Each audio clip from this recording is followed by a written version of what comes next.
বন্ধুসকল মই আজি দশম শ্ৰেণীৰ গণিতৰ 1.3 লেসনৰ 1 2 3 এই তিনটা অংক সলিউশন কৰি দিম যদি আপোনালোকে ইয়াৰ আগৰ ভিডিও কেইটা চাব বিচাৰিছে মানে তাত 1.2 1.1 লেসনৰ গোটেইখিনি অংক পাব যদি চাব বিচাৰিছে তেতিয়াহলে মোৰ চেনেলটোৰ প্ৰিভিয়াস ভিডিও কেইটা চাওক তাতে গোটেই সমাধান পাই যাব আৰু সহজ সৰল ভাষাত দিয়া হৈ আছে গতিকে বন্ধুসকল চাব পাৰে আৰু লগতে 1.3 বৰ্তমান কৰিম লগতে ইয়াৰ পিছতো যিমান অংক আছে ক্লাস 10 ৰ মই সলিউশন কৰি আছো লাহে লাহে এটা ভিডিও আপলোড দি আছো ইয়াৰ পিছৰ অংক বিলাকৰ নটিফিকেশন পাবলৈ হলে আপোনালোকে মোৰ চেনেলটো সাবস্ক্ৰাইব কৰিব আৰু কাষতে থকা বেল আইকনটো দবাই দিব তেতিয়াহে মোৰ পিছৰ অংকবোৰৰ ভিডিওবোৰৰ নটিফিকেশনবোৰ সহজে পাব আচ্ছা মই দেৰি নকৰো অংকটো আৰম্ভ কৰিবলৈ চেষ্টা কৰিছো এই প্ৰথম কোৱেশ্চনটো দিয়া হৈছে যে দেখুৱা যে √5 এটা অপৰিমেয় এটো এটা খুব মোস্ট ইম্পৰ্টেন্ট কোৱেশ্চন যেটো কোৱেশ্চন নেকি মেট্ৰিকত বাৰে বাৰে আহি থাকে কেতিয়াবা √5 আহে কেতিয়াবা √2 আহে কেতিয়াবা √3 আহে এই তিনটাই ইটো হিটো খলনাখলি কৰি আহি থাকে গতিকে ছাত্ৰ ছাত্ৰীসকলক মই অনুৰোধ কৰিছো যদি নম্বৰ ৰাখিব বিচাৰিছে মানে এই বিশেষকৈ √5 এটা অপৰিমেয় বা √2 বা √3 এই তিনটা সাইড হ'ব তেতিয়াহলে নিশ্চয় মেট্ৰিক পৰীক্ষাত এটা হলেও কমন পৰিব আচ্ছা দেৰি নকৰ বহুত দেৰি হৈছে বাৰু মই স্টাৰ্ট কৰি দিছো ঠিক আছে আমাক কৈছে কি দেখুৱা যায় √5 এটা অপৰিমেয় সলিউশন যদি তোমালোকক খুদে যে অপৰিমেয় বুলি দেখুৱা তেতিয়া আমি প্ৰথম ধৰি লম লেট মানে ধৰা √5 এটা পৰিমেয় অপৰিমেয় বুলি আছে কিন্তু আমি তাক কি বুলি ধৰি লম পৰিমেয় বুলি ধৰি লম যদি পৰিমেয় বুলি ধৰো তেন্তে আমি লিখিব পাৰো যে √5 p/q কাৰণ √5 টো একচুয়ালি অপৰিমেয় তাক আমি অপৰিমেয় বুলি দেখাব দিছে যদি আমি পৰিমেয় বুলি ধৰো তেন্তে √5 p/q বুলি লিখিব পাৰো বেগেটা ভিতৰত লিখিম pq কি সংখ্যা অখণ্ড সংখ্যা q মান 0 হ'ব নোৱাৰিব এটো হৈছে q মান 0 হ'ব নোৱাৰিব কিন্তু p মান 0 হ'ব পাৰে এটাকে আমি 2 বৰ্গত বৰ্গ কৰি পাও 2 বৰ্গত এটোটো বৰ্গ কৰিছো এটোটো বৰ্গ কৰি দিছো বৰ্গ কৰিলেনো আমি কি পাও √5 আৰু স্কয়াৰ কাটা যাব থাকিব 5 এটাতে p টো স্কয়াৰ কৰিলে p স্কয়াৰ হ'ব q টো স্কয়াৰ কৰিলে q স্কয়াৰ হ'ব বহুতে এই কথাটো নাজানে যে এই 5 টো সিঙ্গল সংখ্যা এটো ওপৰৰ সংখ্যা নে তলৰ সংখ্যা 5 টো এনেকৈ থাকিলে ওপৰ সংখ্যা বুলি ধৰিবা ইয়া তলত একো নাই মানে কি থাকে 1 একেদৰে সিঙ্গল 3 সংখ্যা এটা যদি থাকে হেতু ওপৰ বুলি ধৰিবা তাত তলত একো নাই মানে কি 1 একেদৰে 2 যদি থাকে তাত তলত একো নাই মানে 1 বুলি ধৰিবা একেদৰে এতিয়া আমি cos মাল্টিপ্লাই কৰিম p স্কয়াৰ 1 ৰ লগত পূৰণ কৰিম p স্কয়াৰ পালো 5 q স্কয়াৰ লগত পূৰণ কৰিম 5q স্কয়াৰ পালো সমীকৰণ নম্বৰ 1 এটাকে আমি লিখিব পাৰো p স্কয়াৰক 5q স্কয়াৰ হৰণ যায় এটাকে স্কয়াৰ আমি নোহোৱা কৰি দিম p কো 5q ৰে হৰণ যায় মানে কি কৈছো p স্কয়াৰ ইয়াত পাতিছে p স্কয়াৰক এই সংখ্যাটো হৰণ যায় 5q স্কয়াৰ হৰণ যায় সেকেন্ড লিখিছো এই স্কয়াৰটো নোহোৱা কৰি দিছো একেখিনিকে p কো এই 5q টো লিখিছো স্কয়াৰটো নোহোৱা কৰিছো হল লেট এবাৰ আমি লেট p = 5m এটো আমি ধৰি লৈছো এই 5m টো কৰ পৰা আহিছে এটো 5 আছে তো এই 5 টো আমি 5 টো তাৰ পৰা আহিছে বাকি কেটা p আৰু m টো আমি নিজে ধৰি লৈছো যদি ইয়াত তোমাৰ 2 থাকে ইয়াত 2m বুলি ধৰিম যদি ইয়াত 3 থাকে ইয়াত 3m বুলি ধৰিম ঠিক আছে এতিয়া 2 বৰ্গত বৰ্গ কৰিম p টো কো বৰ্গ কৰিলো 5m টো কো কি কৰিলো বৰ্গ কৰিলো p square = p square 5 d square কৰিলে 5 5 গুণ 25 হল m টো স্কয়াৰ কৰিলে স্কয়াৰ হল p স্কয়াৰ ওপৰত আমি সাম p স্কয়াৰ ইকুৱেল কিমান দিয়া হৈছে p স্কয়াৰ ইকুৱেল দিয়া হৈছে তোমাৰ 5q স্কয়াৰ p স্কয়াৰ হত কি বহালো 5q স্কয়াৰ খুবালে এটো 25m স্কয়াৰ আছে এটো আমি লিখিম from 1 মানে এই 5q স্কয়াৰ টো কপৰ পাইছো এই সমীকৰণ নম্বৰ 1 ৰ পৰা p স্কয়াৰ = 5q স্কয়াৰ আমি বহাই দিছো p স্কয়াৰ হত 5q স্কয়াৰ বহাই দিছো 5 q square 5 to q square লগত কি হৈ আছে এনেকৈ থাকিলে আমি সদায় পূৰণ হৈ আছে বুলি মনটো ভাবি ল'বা গতিকে আমি 5 টু খুফালে লৈ যাওঁ কাৰণ আমি জানো পূৰণৰ বিপৰীত হৰণ হৰণৰ বিপৰীত পূৰণ যোগৰ বিপৰীত বিয়োগ বিয়োগৰ বিপৰীত যোগ এই 5 টু কিউ স্কয়াৰ লগত পূৰণ হৈ আছে খুফালে যদি লৈ যাওঁ হৰণ হৈ যাব 5 এ 25 m স্কয়াৰ হৰণ কৰিলে কি পোৱা যাব 5 এ 25 কেইবাৰ হৰণ যাব 5 বাৰ গতিকে কিউ স্কয়াৰ ইকুৱেল কি লিখিব পাৰো 5m স্কয়াৰ মানে 5 এ 25 5 বাৰ হৰণ গ'ল বন্ধুসকল এতিয়া আমি কি কৰিম এই অলপ আগত যে লিখিছিলো পি স্কয়াৰক এদৰে হৰণ যায় তেনেকৈ আমি লিখিম এটাকে কিউ স্কয়াৰক 5m স্কয়াৰে হৰণ যায় একেদৰে কিউ কু এই জাস্ট স্কয়াৰটো নোহোৱা কৰি দিবা তাৰপিছত ই স্কয়াৰটো নোহোৱা কৰি দিবা কিউ কো 5m স্কয়াৰে হৰণ যায় এটাকে আমি লিখিব পাৰো √5 এটা পৰিমেয় বুলি ধৰা ধাৰণাটো ভুল √5 এটা অপৰিমেয় হয় কিয় √5 টো আমি ওপৰত পৰিমেয় বুলি ধৰিছিলো কিন্তু আমি লাষ্টত আমি গম পালো এটা এটা অপৰিমেয় হয় আসলতে এটা এটা অপৰিমেয় হয় গতিকে এটা আমি এনেকৈ শেষ কৰিলো যিদৰ বন্ধুসকল √5 টো এইমাত্ৰ কৰিলো একেদৰে √3 √2 এটুকু আমি একেদৰে কৰিব পাৰো জাস্ট মই হেই অংককেটা নকৰো জাস্ট ইয়াতে মই বুজাই দিবলৈ চেষ্টা কৰিম এটা যে √5 আছে যদি পৰীক্ষাত মেট্ৰিক পৰীক্ষাত √3 হয় তেতিয়াহলে ইয়াত √3 বহাই দিবা ইয়াতো 3 হ'ব ইয়াতো 3 হ'ব ইয়াতো 3 হ'ব 5 য'ত আছে সকলোতে 3 বহাই দিবা বাকি নিয়মখিনি একেই হ'ব ইয়াত যে p = 5m ধৰিছো ইয়াত p = কি ধৰিবা 3m একেদৰে যদি মেট্ৰিক পৰীক্ষাত √2 বুলি আহে একে ধৰণে কৰিম এই √5 ৰ ঘৰত 2 বহাই দিম ইয়াতো 2 বহালো ইয়াতো 2 বহালো ইয়াতো 2 বহালো ইয়াতো 2 হৈ যাবগৈ একেদৰে লাষ্ট এখিনিত আমি কি বুলি ধৰিম p = 2m বাকিখিনি সব একেই হ'ব গতিকে বন্ধুসকল √5 √2 √3 এই তিনিটা চাই থবা যিকোনো এটা মেট্ৰিক পৰীক্ষাত আহিব মোস্ট ইম্পৰ্টেন্ট বন্ধুসকল এবাৰ আমি 2 নম্বৰ অংকটোলৈ গৈছো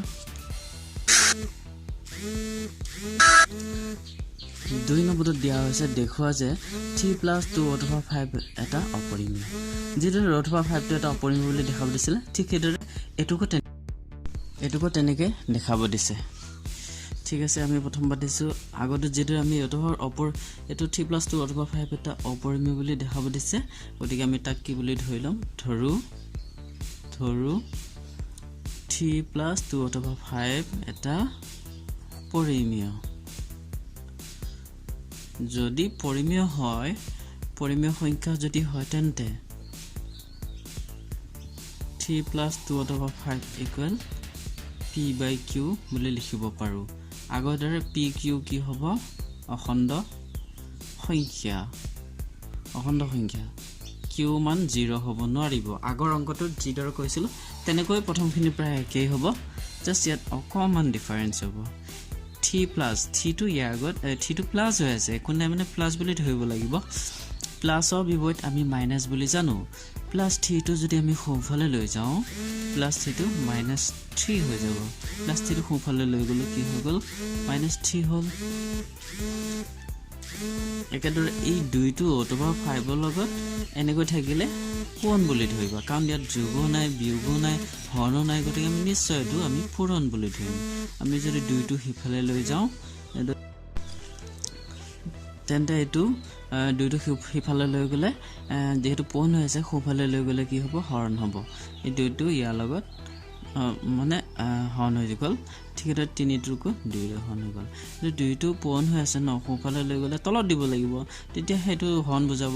ঠিক আছে 2 টো তলত দিয়া মানে 2 3 হৰণ মানে তললৈ গুচি যাব এই 2 সংখ্যাটো যেহেতু ওপৰৰ সংখ্যা এটো যদি সোঁফালে লৈ যাওঁ তললৈ গুচি যাব এটো পূৰণ হৈ আছে সোঁফালে লৈ গ'ল হৰণ হৈ গ'ল এ হৰণ হৈ গ'ল 3 2 হৰণ হৈ গ'ল এটা ঠিক আছে আমি 2 ভাগৰ 3 এটো পৰিমেয় বুলি জানো p/2q এটো আমি পৰিমেয় বুলি জানো এটো আৰু এটো পৰিমেয় কাৰণে এটো আমি পৰিমেয় হয় আসলতে √5 টো অপৰিমেয় হয়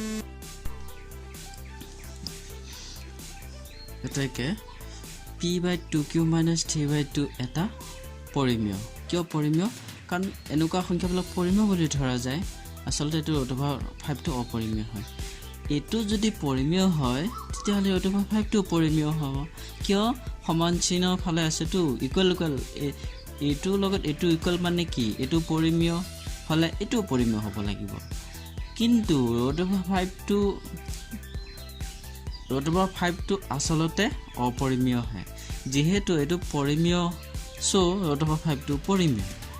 আসলতে ৰুট অভাৰ 5 টো অপৰিমেয় হয় এটোটো সকলোৱে জানে ক্লাস 6 7 8 9 ৰ ল'ৰা-ছোৱালীও জানে এটো এটাকে ওপৰত যে আমি 3 + 2 ৰুট অভাৰ 5 এটা পৰিমেয় বুলি ধৰি লৈছিলো সেই ধাৰণাটো ভুল ই এটা অপৰিমেয় হয় এটো হৈ গল এবাৰ আমি বন্ধুসকল নেক্সট অংকটো লৈ গৈছো নেক্সট নম্বৰটো দিয়া হৈ আছে দেখুৱা যে তলৰ সংখ্যাবোৰ অপৰিমেয় এটো সেই আগত অৰে ধৰি কৰিব লাগিব এই মাত্ৰ যেনেকৈ কৈলো তেনেকৈ আমি কৰিম এটো 1/√2 প্ৰথম লৈছো আমি ধৰো 1/√2 এটা পৰিমেয় যদি পৰিমেয় হয় এটাকে 1/√2 আমি কি আকাৰত প্ৰকাশ কৰিব পাৰো pq আকাৰ কাৰণ পৰিমেয় মানে কি যিবোৰ সংখ্যা p/q আকৃতিত প্ৰকাশ কৰিব পাৰি তাকে পৰিমেয় সংখ্যা বোলে গতিকে আমি p/q আকৃতিত প্ৰকাশ কৰি দিলো pq কি সংখ্যা এই আগৰ দৰে হ'ব pq খণ্ড সংখ্যা আৰু q মান কি হ'ব নোৱাৰিব 0 হ'ব নোৱাৰিব এই q মানটো 0 হ'ব নোৱাৰিব এতিয়া এটো cos মাল্টিপ্লাই হ'ব এটো cos মানে পূৰণ p টো ৰুট অভাৰ 2 লগত পূৰণ হ'ব p ৰুট অভাৰ 2 হ'ল আৰু q টো 1 ৰ লগত পূৰণ হ'ব আকৌ তোমাৰ p টো ৰুট অভাৰ 2 লগত পূৰণ হৈ আছে আমি যদি খুফালে লৈ যাওঁ p টো খুফালে লৈ গলে হৰণ হৈ যাব এতিয়া আমি গম পালো q/p টো কি সংখ্যা কি পৰিমেয় সেহে ৰুট অভাৰ 2 টো পৰিমেয় কিয় কাৰণ এটো সমান চিহ্নৰ ফালে আছে এটো যদি পৰিমেয় হয় এটো পৰিমেয় হ'ব কিন্তু ৰুট অভাৰ 2 টো আসলতে অপৰিমেয় হয় এটাকে p/q পৰিমেয় হে ৰুট অভাৰ 2 টো পৰিমেয় হৈছে মই যে কৈছো এটো সমান চিহ্ন ফালে আছে এটো যদি পৰিমেয় হয় এটো পৰিমেয় হ'ব আসলতে ৰুট অভাৰ 2 টো অপৰিমেয় হয় এটাকে ওপৰত যে আমি 1/√2 পৰিমেয় বুলি ধৰিছিলো সেই ধৰা ধাৰণাটো ভুল ই এটা অপৰিমেয় হয় গতিকে প্ৰমাণিত হৈ গল আমি বন্ধুসকল নেক্সট অংকটো লৈ গৈছো বন্ধুসকল নেক্সট নম্বৰটো দিয়া হৈছে 7/5 দুই নম্বৰটো 7/5 এটুকু তোমাৰ অপৰিমেয় বুলি দেখাব দিছে এটুকু আগতে আমি ধৰা 7/5 এটা পৰিমেয় যদি পৰিমেয় হয় 7/5 p/q লিখিব পাৰো p/q মানে কি পৰিমেয় সংখ্যা যিবোৰ সংখ্যা মানে p/q আকৃতিত প্ৰকাশ কৰিব পাৰি তাকে পৰিমেয় সংখ্যা বুলি কোৱা হয় pq অখণ্ড সংখ্যা মানে হল +1 -1 +2 +3 জগতত যিমান মানে সংখ্যা আছে সেই সংখ্যাবিলাকক অখণ্ড সংখ্যা বুলি কোৱা হয় আৰু q মান 0 হ'ব নোৱাৰিব এতিয়া আমি গম পাইছো 7 টো ৰুট অভাৰ 5 ৰ লগত কি হৈ আছে পূৰণ হৈ আছে আমি খুফালে যদি লৈ যাওঁ হৰণ হৈ যাব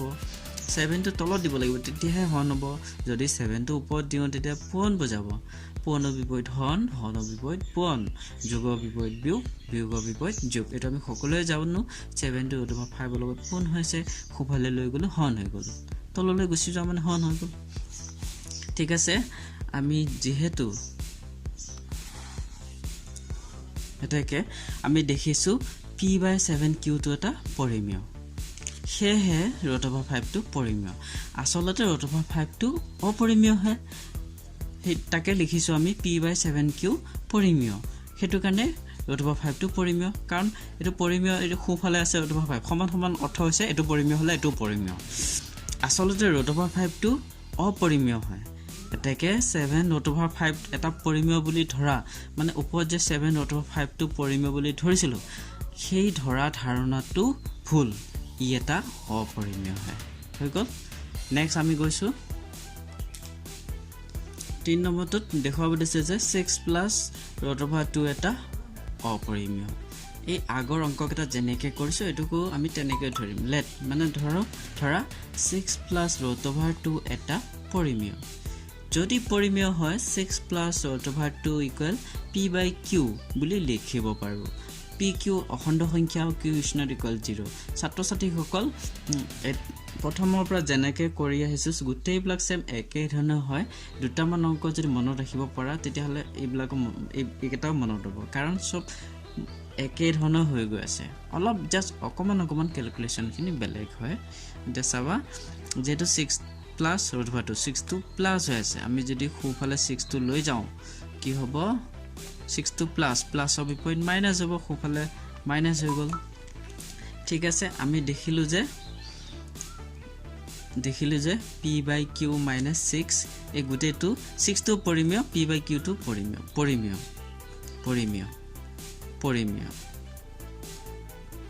এটো যদি পৰিমেয় হয় এটো পৰিমেয় হয় সো হে √2 এটা পৰিমেয় আমি সকলোৱে জানো আসলতে √2 টো এটা কি অপৰিমেয় আসলতে √2 এটা অপৰিমেয় হে এটাকে উপৰ যে 6 প্লাস √2 এটা পৰিমেয় বুলি থৈছিলো সেই ধৰা ধাৰণাটো ভুল 6 প্লাস √2 এটা পৰিমেয় বুলি ধৰা ধাৰণাটো ভুল ই অপৰিমেয় হয় বন্ধুসকল আমি 1.3 লেসন শেষ কৰিলো ইয়াৰ পিছত 1.4 লেসনৰ নোটিফিকেশন পাবলৈ হলে আপোনালোকে মোৰ চেনেলটো সাবস্ক্ৰাইব কৰিব লাইক কৰিব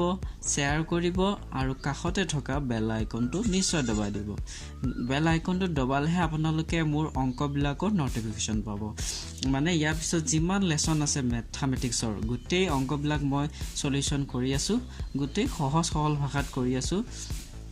লগতে মই ক্লাস 6 7 8 9 গোটেই ম্যাথছৰ সকলো সলিউশন বৰ্তমান মেকিং কৰি আছো মই সদায় এটা ভিডিও আপলোড দিম যদি বন্ধুসকলে ভাল পায় যদি ভাল লাগে চাই তেতিয়াহলে বন্ধু বান্ধৱীসকলক শেয়াৰ কৰিব যাতে সকলোৱে যাতে উপকৃত হয় ধন্যবাদ থাকিল